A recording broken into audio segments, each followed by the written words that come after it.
France, a nation destined by excellence and empire to create some of the greatest feats of engineering the world has ever seen.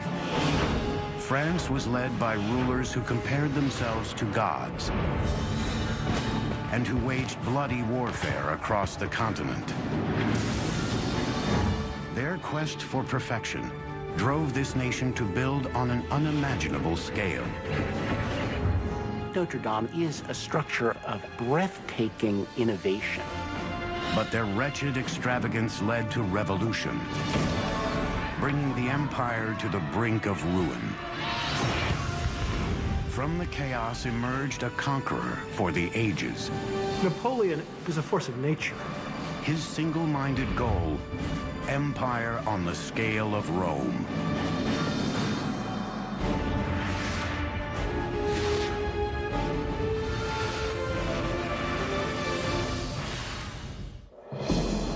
(1163), Paris. An army of construction workers, pulling endless loads of limestone, swarm over the Ile de la Cité, an island in the middle of the River Seine. The site has been sacred for thousands of years. It was first a Druid shrine that was transformed into a Roman temple for the god Jupiter, and later became a destination for Christian pilgrims honoring Saint Denis, who was tortured here and beheaded. Now, the King of France has ordered a new grand cathedral that will be the envy of all of Europe. That king was Louis VII. The cathedral is Notre Dame, to this day among the most magnificent ever built. Allons enfants de le petit, le jour de gloire est arrivé. The day of glory has arrived. Hello, I'm Peter Weller.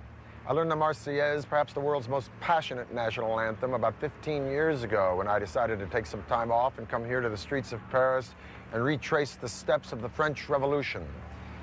But the immediate legacy of the French Revolution was by no means days of glory. It was a reign of reactionary terror that left France in political chaos with headless corpses and eventually brought on Napoleon. Democracy was to come later. But just as the foundations of democracy are bathed in blood, so are they also bathed in beauty.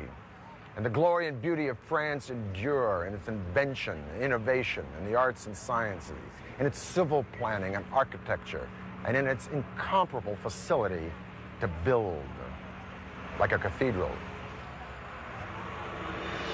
The word cathedral does not just infer some big old church, generically. It's taken from the word cathedra, meaning seat. It is the seat of the bishop or the archbishop, the pope's representative in a particular parish or district. This is the Cathedral of Paris, Notre Dame de Paris, Our Lady of Paris, dedicated to the Virgin Mary. It ain't bad, is it? Matter of fact, it's probably the world's most famous church. Now, before this, in the early Middle Ages, churches were built in a style called Romanesque, using elements of real ancient Rome, like columns and capitals. Romanesque churches were short and fat and squatty, with big, thick walls, little bitty windows, barreled vaults, rounded arches. Even the Romanesque sculpture was austere and solid. But the churches didn't hold a lot of folks. And the Bishop of Paris, Maurice de Sully, not only wanted a church that would fill up with thousands, he wanted a church that would inspire awe. De Sully was regarded as a Christian icon in France. After years of bloody fighting, he and Louis VII wanted to consolidate their control over the feudal lands of France. Their great cathedral would be the cornerstone of that new regime and a symbol of their awesome authority. It would be built in a way never before seen on Earth. Maurice was the Bishop of Paris at a moment when Paris really was a boom town. Louis VII established Paris definitively as the capital of the Kingdom of France. I think Maurice wanted to build a building that was worthy of the status of the city and men of enormous wealth and power.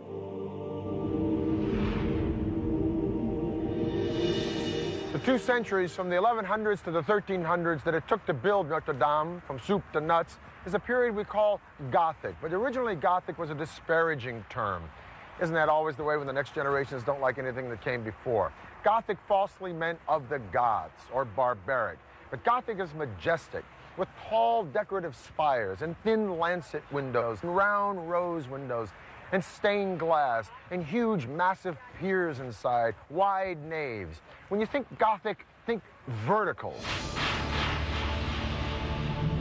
The Gothic, one of its primary characteristics is the sense of both spaciousness and scale and extreme lightness, both structural lightness and then an interior filled with light filtering in through the stained glass windows. It presented a kind of new vision or new image of heaven to the worshiper. Notre Dame would be the length of a football field, with walls towering 100 feet into the air. So big that it would engulf des Soulis' old church, which continued to hold services during the early years of Notre Dame's construction. Scaffolding provided a framework for lifting heavy equipment and materials, wooden braces, and stonework for constructing the vaults. An ingenious man-powered wheel crane mounted at the top of the scaffolding was used to lift the heaviest material. A man or two would have gotten in the wheel and essentially like a hamster hoisted the materials up. To build the cathedral, thousands of workers would spend their entire lives erecting these walls. Each mason seems to have had a mark which he would carve into the blocks so that they would get paid by the piece. One often has the romantic notion that each stone was a kind of carved prayer, but it was much more practical than that. If there was no money, there was no work. So many thousands of tons of stone were needed that it started a craze called the cult of carts, wherein men, noblemen and commoners, would hook themselves to ox carts and pull the stones seeking absolution along the way. Now, as opposed to Rome in the Renaissance and even now, where architecture is deductive, that means it's thought out on paper according to mathematical proportions, Gothic architecture was additive. Some of these churches were just drawn in the dirt and then they went up. It's not to say that they didn't have a plan, but if they made a mistake, they added a pier or a wall or a pointed arch. Now, the thing with Notre Dame is that the weight of these stones, the downforce was so incredible. They also had the added problem of the wind because they were building up. Subsequently, they invoked this fantastic engineering element called the flying buttress. The flying buttress is this sort of half arch which displaces the weight out and then down. Notre Dame was so magnificent that it started a craze of Gothic building throughout Northern Europe, even before it was half finished. In the past, builders with soaring ambitions had always been stymied by gravity. The crushing weight of a stone ceiling created too much outward stress on the walls. It may have even started out as an ingenious type of scaffolding to support the walls. But now, as architects scrawled out brilliant blueprints in the shadows of the rising structure, the solution of the flying buttress would become a design element for the ages. With this support, load-bearing walls could contain large cutouts for majestic windows that previously were impossible. The walls would have been too weak. By 1190, the south and north nave walls and lower vaults were erected. The western towers were also underway, rising independently to the height of the Great Western Rose Window, perhaps the most famous stained glass in the world.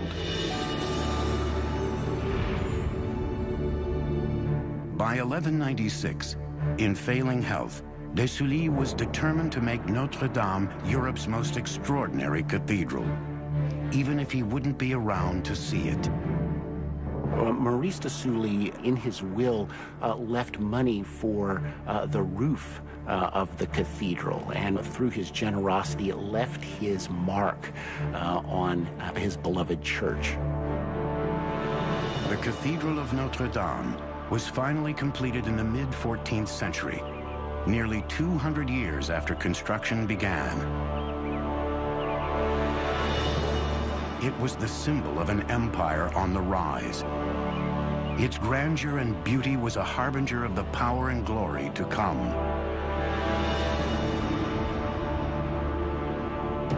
But first, the empire would be rocked to its foundations by a ruler who compared himself to a god, who encircled France in spectacular fortifications and constructed the largest palace the world has ever seen.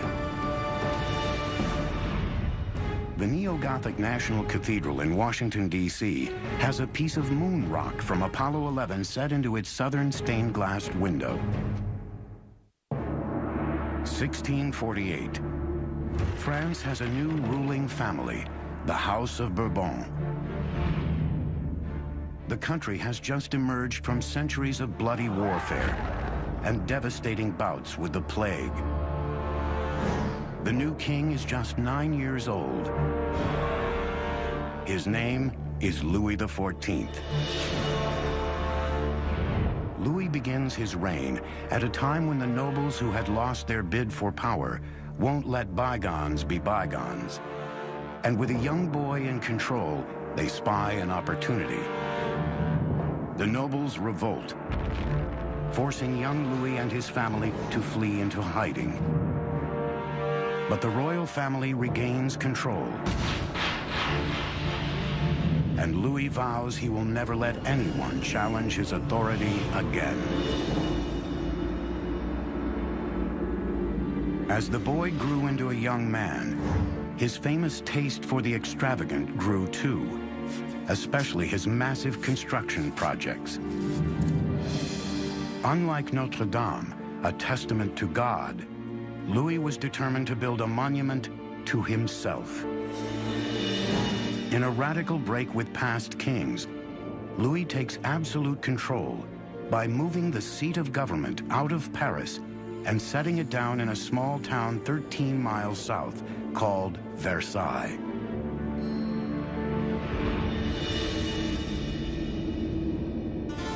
In 1661, architects began work on a colossal complex that would be the nerve center of the empire. Louis XIV wanted spectacular achievements. He wanted spectacular engineering, spectacular architecture. Versailles itself is a statement that says a lot about the kind of image he wanted to project to the world. You know, he wanted to be #1 power. Versailles. It was here that the powdered wig and puff pastry were raised to high art. 700 rooms, 2,000 windows, 1,250 fireplaces, 1,800 acres of gardens, 1,400 working fountains. And not only did Louis call these magnificent digs home, he also called them office. Because if you're the king, you don't go to work. Work comes to you. After all, this is the dude who said, "L'État c'est moi." The state is me. And what better place to be the state than in a pad that's got an entire hallway made out of mirrors? Let me put it this way. If you were called on the carpet at Versailles, it was a pretty long carpet. By 1682, when Versailles was finished, it would have become the symbol of the power and the glory of the regime ancien. His gardens and fountains were the most beautiful the world had ever seen. But they needed one thing: water. To solve this problem, Louis commissioned probably his most extraordinary feat of engineering: the Marly machine, an enormous pumping station to bring water from the Seine 3 miles upstream to his beloved fountains here. Inaugurated by Louis in 1684, the Marly machine was a miracle of hydraulic engineering. It was powered by the current of the Seine, flowing through 14 gigantic water wheels capable of supplying 100 million gallons of water a day.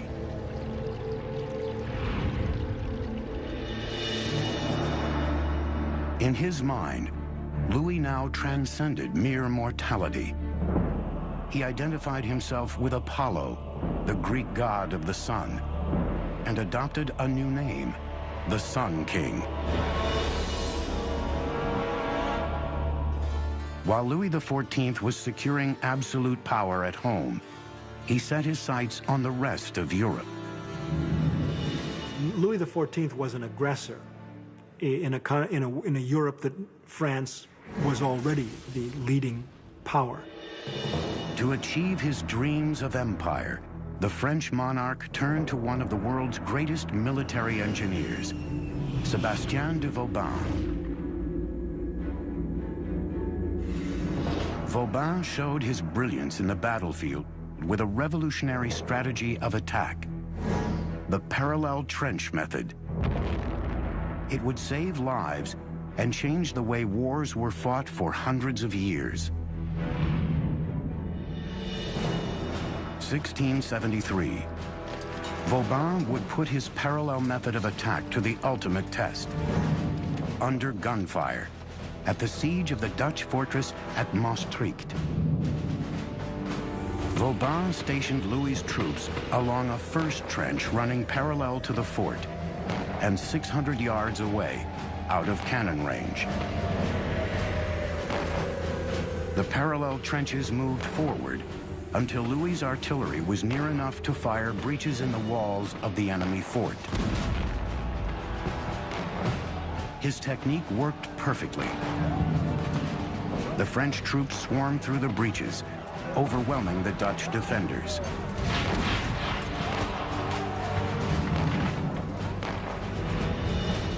Vauban's new trench warfare led to victory after victory and allowed Louis to travel to the front lines, hazardous duty for earlier kings. Vauban offered him the possibility to be the winner at the war. The most beautiful attack of Vauban was the one where the king is here. Every spring, Louis would lead his army to besiege border towns, taking much of the court with him, including his queen and mistress. Vauban's siege tactics helped Louis expand the borders of France. His defensive genius, building and renovating 300 forts around the country, virtually sealed France off from attack. In ancient Rome, the geometrical shape that was considered most divine for building was the circle or the square for its precision and symmetry. We call this today the centralized plan. Now, this centralized plan became the inspiration for Vauban to build a fort, except in the shape of a star.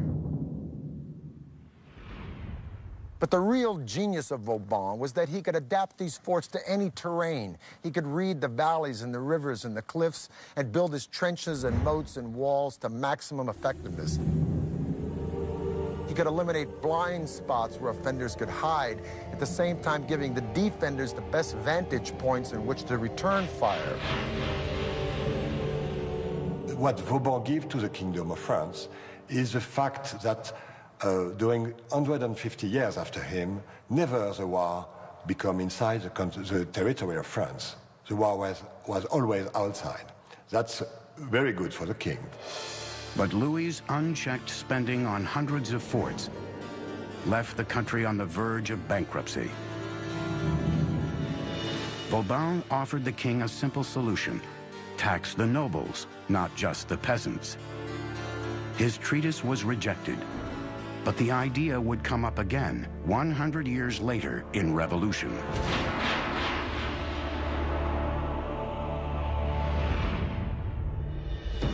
But for now, Louis XIV was the most powerful monarch on earth.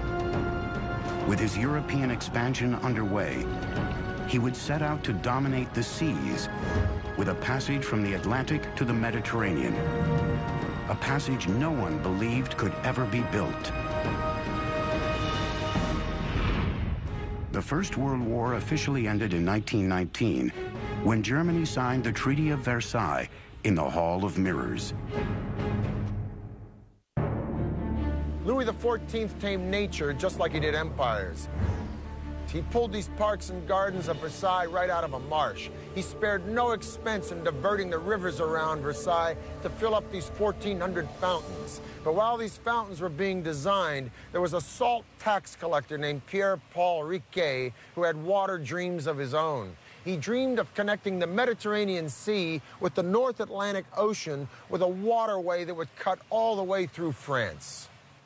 The influence of France during the reign of Louis XIV was so profound that French became the spoken language amongst the educated of Europe, as well as the language of diplomacy amongst all the European monarchies. But Louis XIV detested dependency upon these monarchies, particularly Spain, for its access from the Mediterranean Sea to the Atlantic Ocean. Well, this tax collector with a dream, Pierre-Paul Riquet, was going to fix that little problem for Louis with the Canal du Midi that would not only connect the Mediterranean Sea to the North Atlantic, but would pave the way for the 19th century Industrial Revolution, when to have a canal would be an absolute must for any country that wanted to make money. Pierre-Paul Riquet was a young boy when he first heard about the idea of a canal through France that would allow ships to bypass the long sea voyage around Spain. He dreamed about it all his life. I doubt whether Riquet was very easy to live with, because he was so caught up with this project. He was so, I think it's fair to say, he was obsessed by it. Something in him made him want to build, made him want to achieve something concrete that would go down for posterity. 1662. At age 52, after amassing a private fortune in the lucrative business of collecting taxes for the king, Riquet was ready to step out of his comfortable retirement and step into engineering history. With an ingenious solution to one of the most vexing architectural problems of the century: how to keep the canal filled with water.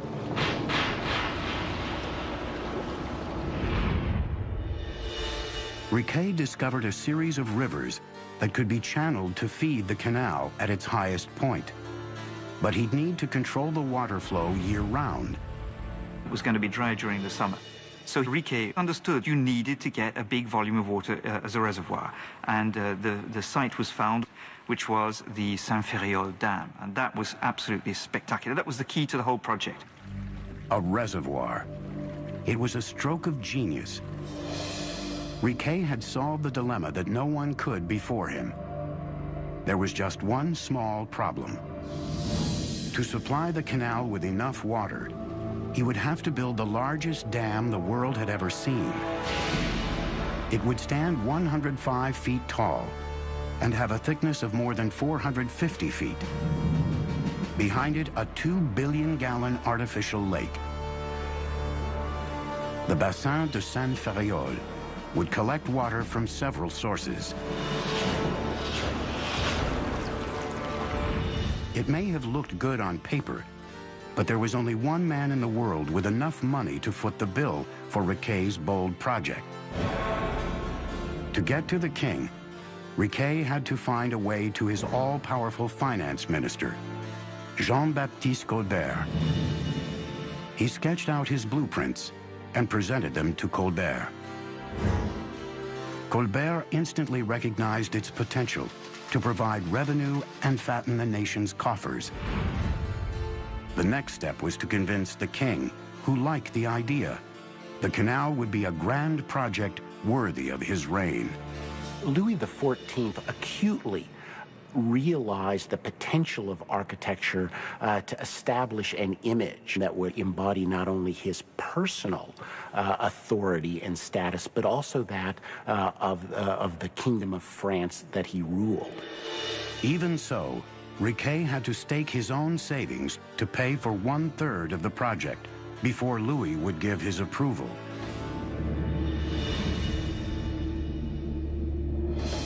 In 1666, without any background in engineering, Riquet threw himself into the daring task of building his massive canal. He began construction of the Saint-Ferréol Reservoir, which would take 4 years to build. While work on the reservoir and feeder system was underway, The first stones were laid for the canal itself in Toulouse on November 17, 1667. By January 1668, 2,000 laborers were already at work. At the peak of construction of the canal, Riquet had a labor force of 12,000, including 600 women, due to a shortage of manpower. To ensure a large and reliable workforce, he paid well above the going rate, provided affordable housing, and even gave vacation and sick days. He introduced an early form of social security. You know, there was such a thing as paid leave, which was absolutely unheard of at that time. So he was well ahead of his times, but he had to be able to implement the project in a decent time. It wasn't long before Riquet's massive engineering project and generous labor policies began to draw criticism. Opponents of the canal accused Riquet of wasting public money for his own glory on a project that was doomed to fail. Even Colbert began to have doubts. In 1677, 10 years into construction, the project reached a crisis as the canal approached the southern slope of the Enserune Ridge. Riquet proposed a daring new idea. He would build the world's first tunnel for navigation, and he would do it with explosives. When word of Riquet's plan reached Paris, Colbert panicked.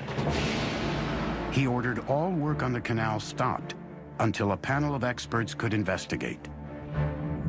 Thumbs up, and Riquet's lifelong dream would be realized. Thumbs down, and decades of hard work would go down the drain, and Riquet's fortune would be wiped out. The guillotine was promoted by Dr. Guillotin, but built by Tobias Schmidt, a German harpsichord maker. 1677, the Canal du Midi in the south of France, one of the greatest engineering feats in history, is on the brink of disaster. After 10 years of tireless effort, Pierre-Paul Riquet risked losing everything. When word reached Paris that Riquet planned to tunnel through a ridge of mountains, Minister of Finance Jean-Baptiste Colbert ordered all work stopped, pending an investigation into what he thought was an impossible idea: using explosives to build the world's first navigable tunnel for a canal. Riquet's life work and personal fortune hung in the balance. Colbert said, "We just don't believe you're going to succeed in this." And so Riquet, the story is that he increased the numbers of men and women working on the job, and that by the time the inspector came, I think it was 2 weeks later, they'd been able to get cut through and provide proof that the tunnel was feasible.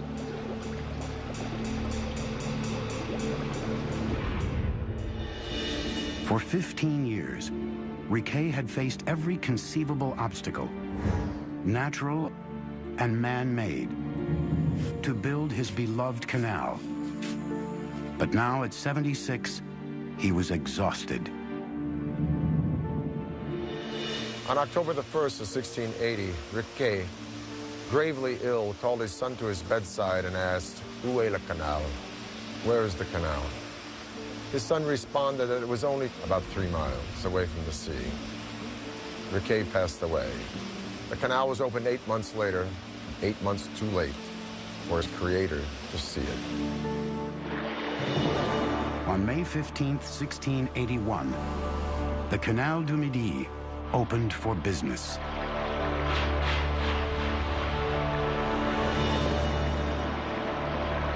Canal du Midi is a masterpiece. The solution for transport by water in France is the best solution still today, and the Canal du Midi shows the way. The Canal du Midi was only one of dozens of projects Louis XIV built in his lust for power and glory. But by the end of his reign, his profligate spending brought France to the brink of ruin. His autocratic rule and huge debts would sow the seeds of revolt a century later. In 1789, the monarchy was deposed by the French Revolution. King Louis XVI and Marie Antoinette had their heads cut off in the Place du Roi. But the reign of terror would turn in on itself, and Danton and Robespierre and the other fathers of the French Revolution would either be murdered in their bathtub or die by the guillotine themselves. And out of this chaos would come a young, brilliant general from Corsica who would lead France into a new era of empire. 1795. A young officer from a small Mediterranean island is about to make his first bid to seize power. Paris is reeling from 3 years of bloody turmoil in the wake of the French Revolution. His reign would capture the imagination of the French people and launch him onto the world stage as one of the greatest conquerors in history.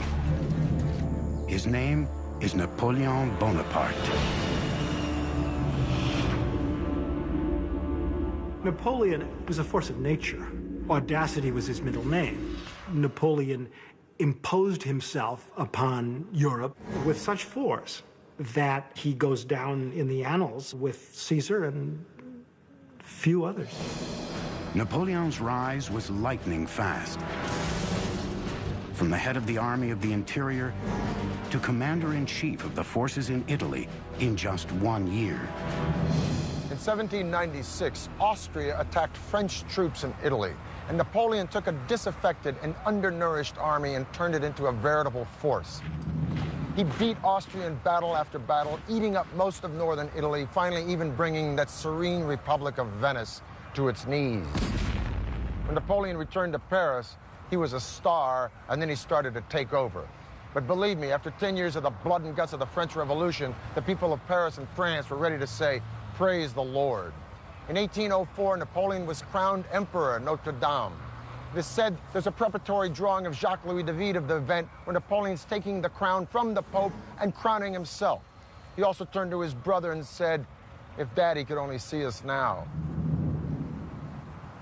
Now, with his astounding ego, it's interesting that Napoleon was averse to creating monuments to himself, but he created one, 70,000 tons of stone in the shape of an arch, modeled on the Arch of Titus in the Forum of Rome. It would be called the Arc de Triomphe.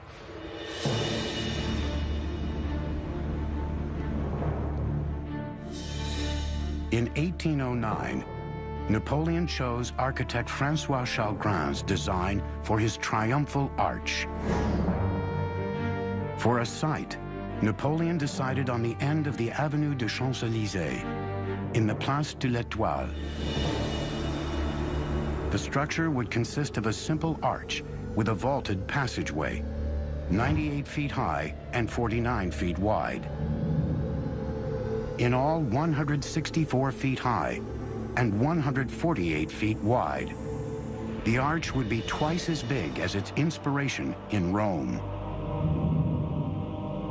At the base of the arch's pillars are 4 huge relief sculptures commemorating the Revolutionary and Napoleonic Wars. The view of that grand arch, standing majestically like a crown atop the most celebrated street in Paris, had power and glory written all over it. Napoleon was a self-made man, and that's in many ways what much of the revolution stood for, was that kind of brash individualism which took people's breath away.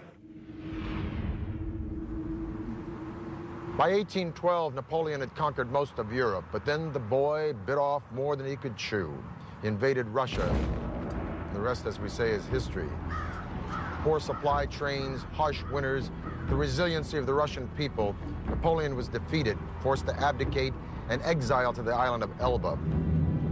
But he escaped and enjoyed a short reprise of power we call the 100 Days, before he was defeated at Waterloo and exiled again, this time to St. Helena, and for good.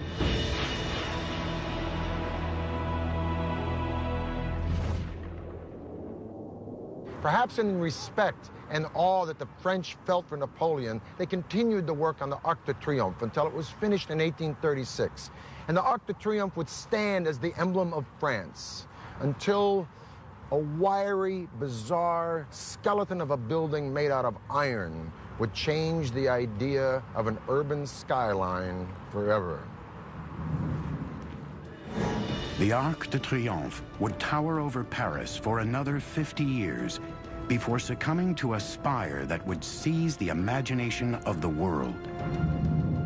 In 1889, Paris would build itself one of the most memorable and daring monuments on Earth, the Eiffel Tower. Napoleon was not short. At 5 feet 6.5 inches, he was even slightly taller than the average Frenchman of the 19th century.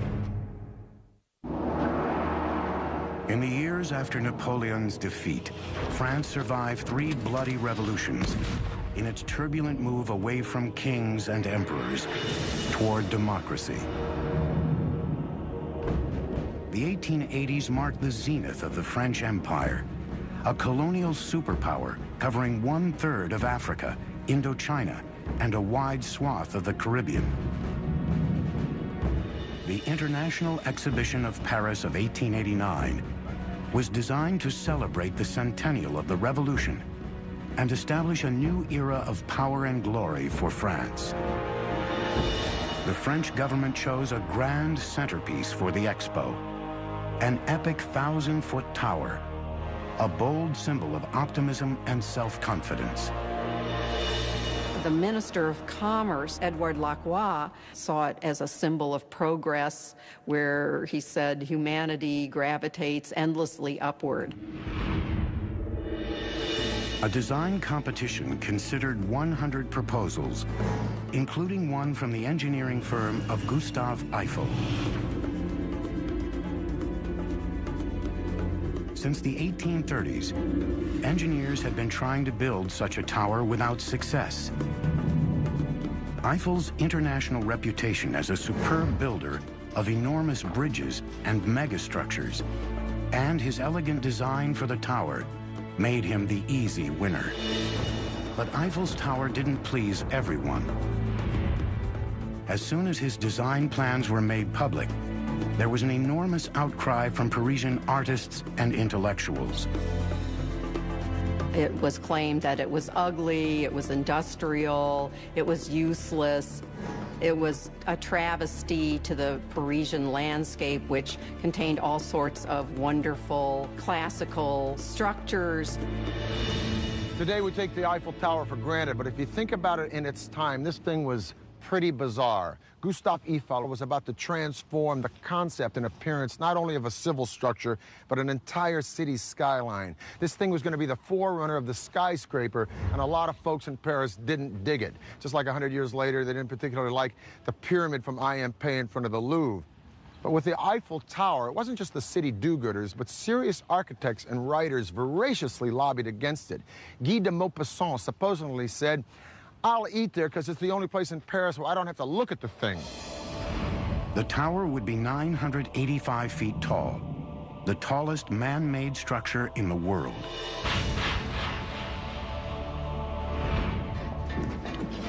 In January 1887, Eiffel broke ground at the Champ de Mars on the left bank of the Seine and hit his first problem. Soil samples for the site of the 2 piers along the river were wet and soft, a serious obstacle for a 7,000-ton tower. Eiffel's solution? An innovative approach to anchoring his massive tower. For the riverside foundations, he sunk airtight iron chambers, or caissons, so workers could excavate below the water level right down to a solid rock footing. The foundations were set on the diagonal, so the tower's 4 massive columns would exert their thrust at right angles to the foundation blocks. Eiffel displayed his genius for innovation in his design for the cylindrical shoes that hold the columns. In each, he placed a hydraulic piston so he could align the columns precisely once they were erected. Eiffel now faced the single greatest challenge of all: wind. His solution would chart the course for all future skyscraper technology. The biggest names of 20th century architecture would all follow in his footsteps. Eiffel was a leading authority in the aerodynamics of high frames, but even he was building into the unknown. Eiffel utilized a series of lattice-trussed piers, precisely calculated with incurving edges to mitigate the effects of wind. He designed the tower so that it would never sway more than 4 to 5 inches in the strongest wind.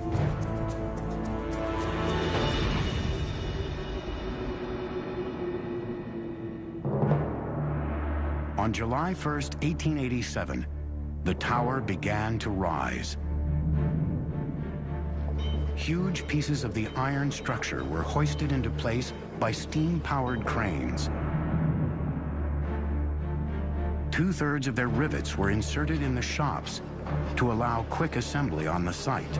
Now, one of the ways in which Eiffel did things rapidly was to prefabricate parts. He was a master at organizing his projects. Eiffel's streamlined construction paid off. In contrast to the decades it took to construct earlier large monuments, or nearly 2 centuries to build Notre Dame, Eiffel's tower was completed in only 22 months with just 300 iron workers. When it was completed in 1889, Gustave Eiffel's masterpiece replaced the Great Pyramid of Giza in Egypt as the tallest structure in the world, a record it retained until 1930, when it was surpassed by New York City's Chrysler Building.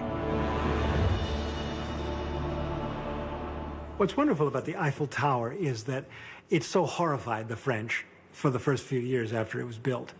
It reflected French technological modernity, architectural audacity that did not lay well with some of the traditional elites. And today, it's now regarded as simply beautiful. On June the 21st, 1889, the Eiffel Tower was open to the world. Gustave Eiffel conducted personally guided tours for many celebrities and royals, including Buffalo Bill, the Shah of Persia, the King of Siam, the Prince of Wales, even Thomas Edison.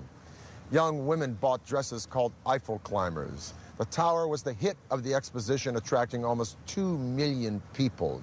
Gustave Eiffel had financed almost 80% of the tower in exchange for the proceeds from all the concessions. He got his money back within a year, and the tower eventually made him a very rich man.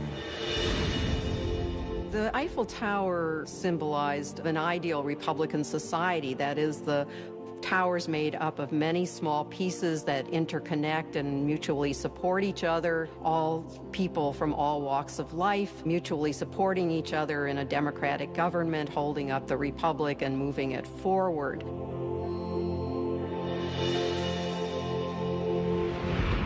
In spite of the cranky cab drivers of Paris, I love this town and I love France.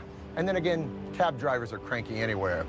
If I could go back in time, a few things at the top of my wish list would be to hang out for a weekend at Versailles with Louis XIV, or sip a coffee with one of my own personal heroes, Victor Hugo, or watch Cézanne paint or Rodin sculpt.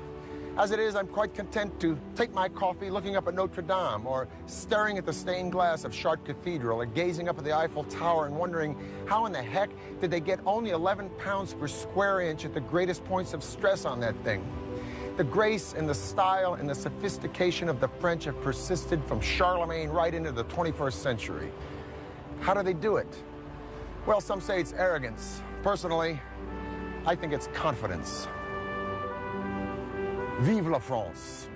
For the History Channel, I'm Peter Weller.